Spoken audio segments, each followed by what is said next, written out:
माननीय स्पीकर साहब, सबसे पहले तो आपको बहुत बहुत बधाई। ये राजस्थान विधानसभा की गौरवशाली परंपरा का निर्वहन हो रहा है कि हम सब ने मिलकर के हमेशा की भांति सबकी सहमति से यूनानिमसली आपको स्पीकर चुना है। स्पीकर का राजस्थान की विधानसभा में बहुत बड़ा रोल होता है, क्योंकि सत्ता पक्ष हो चाहे विपक्ष हो, वो स्पीकर के कंट्रोल में रहता है। स्पीकर जो नियम प्रक्रिया, जो परंपरा जो चली आ रही हैं, उनका निर्वहन करवाता है। और विशेष रूप से सत्ता पक्ष से भी ज़्यादा मैं समझता हूं कि स्पीकर हमेशा विपक्ष के प्रति बहुत लिबरल रहता है, क्योंकि विपक्ष के पास में केवल एक हथियार होता है कि वो सरकार की जो भी योजनाएं हैं उसमें कोई सुझाव देना हो, या उसमें कोई कमी खामी हो, या अपने अधिकारों की कहीं कोई अवहेलना हो रही है, कहीं कोई दिक्कत आ रही है, कोई बात रखना चाहता है, तो वो माननीय स्पीकर साहब उनको संरक्षण प्रदान करते हैं। मैं उम्मीद करता हूं कि आप वैसे भी सबको साथ लेकर के चलने वाला आपका स्वभाव रहा है।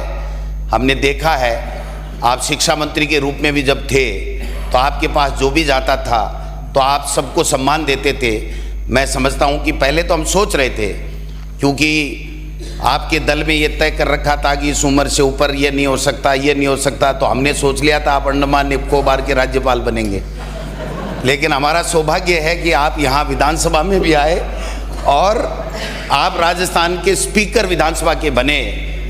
मैं इतना ही निवेदन करना चाहूँगा, माननीय स्पीकर साहब, आपके ऊपर कोई भी दबाव आए, चाहे दिल्ली से आए चाहे किसी भवन से आए, आप निष्पक्ष रहेंगे, ये मैं आपसे, पूरा विपक्ष जो है आपसे उम्मीद करता है। और आप, क्योंकि अब तो उस संन्यास आश्रम की तरफ आप बढ़ रहे हैं, तो मैं समझता हूं कि जब संन्यास आश्रम की तरफ व्यक्ति बढ़ता है तो न तेरा न मेरा, सबको, पूरे जगत को, पूरे पक्ष और विपक्ष को मान करके आप जो है वो इसकी और ज़्यादा गौरवान्वित इस राजस्थान की विधानसभा की नियम और प्रक्रिया और परंपराओं को करेंगे।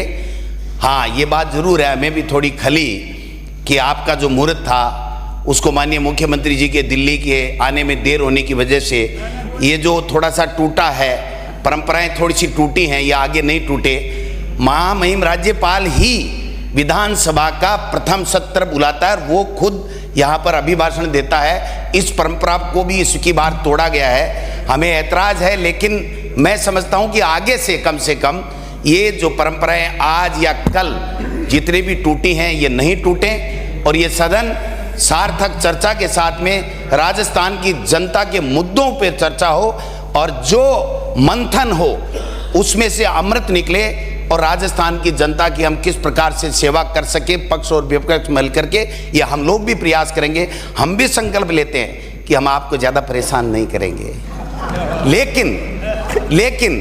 लेकिन पहले जैसे थोड़ा हुआ था पिछले टर्म में, उसमें मेरा और तेरा वहाँ से होने लग गया था, वो नहीं होना चाहिए। फिर मैं आपको विश्वास दिलाता हूँ कि हम सब मिल करके आप एक सम्मान दृष्टि से देखेंगे तो सत्ता पक्ष को भी हम सहयोग देंगे, क्योंकि जो सरकार बन गई वो 5 साल के लिए राजस्थान की जनता ने चुनी है।